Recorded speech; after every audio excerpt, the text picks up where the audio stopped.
بسم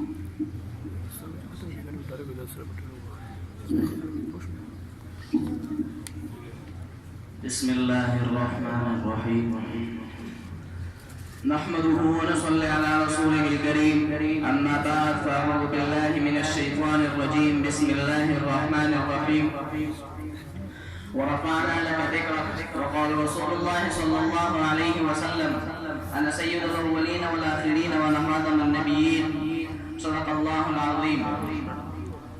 اللہ تم کو سے حسنان کرے جسموں میں روح خالد رواں کرے دے کر شعور حیات ارادے جواں کرے جو جم چکا ہے خون رگوں میں رواں کرے تم کو رہ رسول پر چلنا نصیب ہو کب سے گرے پڑے ہو سنبھلنا نصیب ہو محترم علماء کرام اور میرے ہم مکتب ہم سفر اور عزیز بھائیو دوستو السلام علیکم ورحمۃ اللہ وبرکاتہ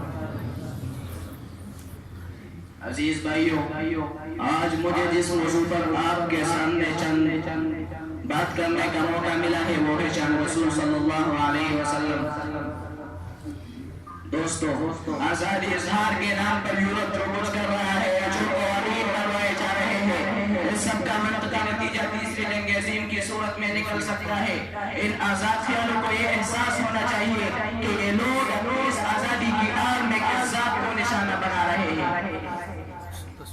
معزز سامعین آج میں آپ کو شان رسول کی چند جھلکیاں سماعت کراؤں گا شان رسول اس کائنات کا سب سے اولین موضوع ہے اور سفید ہستی کا سب سے پہلا مضمون ہے یہی امر کن کی تجلی ہے اور یہی نور اول کا جلوہ ہے اور یہی شان ارواح کا نام ہے شان رسول ہی سچی محبتوں کا پیش لفظ ہے روشن عقیدتوں کا مقدمہ عرش کی تاج کی توقیر لوح قدس کی اولین تحریر اور عقیدت کی پہلی تقریر ہے شان رسول تورات کی سوغات صدور کی زیبائی صحائف کی رعنائی اور قلم و مائی صدور کی روشنائی اور انہی قدس ربک کی بنائی ہے آج میں آپ کو بتاؤں گا کہ شان رسول کیا ہے شان رسول زبان کعبہ کی گفتگو دار ارکم کی خوشبو غار ہرا کی آبو غار سور کی جستجو اعلان نبوت کا اعلان ہجرت کا رشدان بدر حنین کا نشانہ احد خندق کا ترانہ اور فتح مکہ کا خزانہ ہے عزیز بھائیو شان رسول کا تذکرہ بزم بزم حرم حرم قلم قلم قدم قدم جس میں زبان کو تکلم آواز کو ترنم اور ہونٹوں کو تبسم ملے محمد مصطفیٰ کے دیوانوں شان رسول ہمدن خوشبو ہو کر بیان کی جاتی ہے اور کبھی لہو سے باوزن ہو کر بھی بیان کی جاتی ہے کبھی نگاہیں جھکا کر اور کبھی آنکھوں میں آنکھیں ڈال کر بھی بیان کی جاتی ہے کبھی ابو دجانہ کی طرح میدان میں اترتے وقت اور کبھی ممتاز قادری کی طرح تخت دار پر چڑھتے ہوئے بھی بیان کی جاتی ہے شاعر کہتے ہیں عشق محمد کا اثر ختم نہ ہوگا عشق محمد کا اثر ختم نہ ہوگا تک جائے گا سورج یہ سفر ختم نہ ہوگا نبی کی شان میں گستاخی کرنے والوں تمہارا حشر بھی فرعون ابو جہل سے کم نہ ہوگا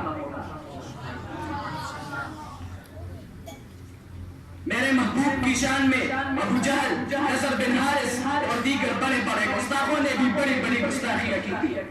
ان کا دیکھا دیکھی قادیانی ملعون سلمان رشدی اور آسیہ ملعونہ نے بھی میرے نبی صلی اللہ علیہ وسلم کے نبوت کو چاند کو میری آنکھوں سے دیکھا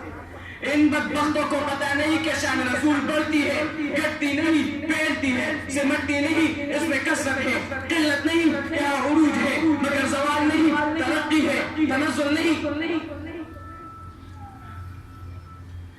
شان رسول کے دشمن ابو جہل ابو لہب سے لے کر آج تک کی آسیہ ملعونہ اور ان کا اتحادی یہود میریہ تک بدتر ہے اور ابتر ہے بے شرم و بے حیا ذلیل و رسوا جہنم کا ایندھن اور نارسا کا بندھن ہے شاعر کہتے ہیں مٹ گئے مٹتے ہیں مٹ جائیں گے ادا تیرے مٹ گئے مٹتے ہیں مٹ جائیں گے ادا تیرے نہ مٹا ہے نہ مٹے گا کبھی چرچا تیرا عزیز بھائیو آج میں آپ کی توسط اور اس بابرکت مجلس کی توسط سے تمام مسلمانوں کی سوئی ہوئی غیرت کو جھنجھوڑ کر یہ جہادی اعلان کرتا ہوں کہ شان رسول پر پہنا دینے کے لیے درسگاہوں سے چلو خانقاہوں سے چلو آرامگاہوں سے چلو دفاتر سے چلو گھروں سے چلو اور چلیں گے بھی انشاءاللہ شاعر کہتے ہیں یہ محمد کی غلامی برا سے لا دے گی، گلاب کی طرح چہرہ کھلا دے گی، مت چھوڑ کبھی دامن مصطفیٰ کی، یہ محبت آپ کو اللہ سے ملا دے گی۔ والسلام۔